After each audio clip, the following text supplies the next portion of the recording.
तो प्यार कोइलू आधा अधूरा बदना हम कदी हलू पूरा। तू तो प्यार कोइलू आधा अधूरा बदना हम कदी हलू पूरा। अरे का कही करे बदना हम कदी हलू पूरा।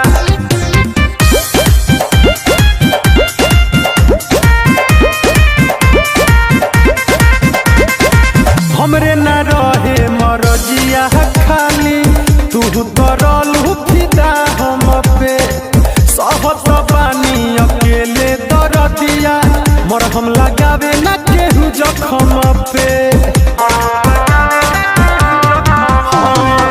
हमरे न रहे मरजिया खाली तू तरलू फिदा हम पे सहत बानी अकेले दरदिया मरहम लगावे न केहू जखम पे। हमरा बारे में तू तनिको ना सोचलू जानबैली बारू बड़ी पूरा। तू तो प्यार कोइलू आधा अधूरा बदना हम कदी हलू पूरा। तू तो प्यार कोइलू आधा अधूरा बदना हम कदी हलू पूरा।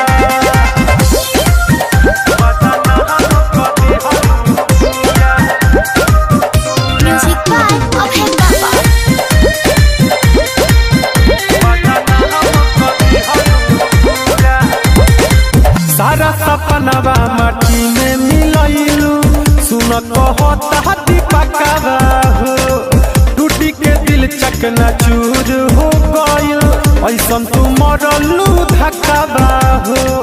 अरे बड़ी बेवफा हो। सारा सपनवा माटी में मिलैलू सुन कहता दीपकवा हो टूटी के दिल चकना चूर हो गइल ऐसन तू मरलू धक्कावा। डरा के अब ता प्यार के नाम से रहब कबो दूरा दूरा। तू तो प्यार कोइलू आधा अधूरा बदना हम कदी हलू पूरा। तू तो प्यार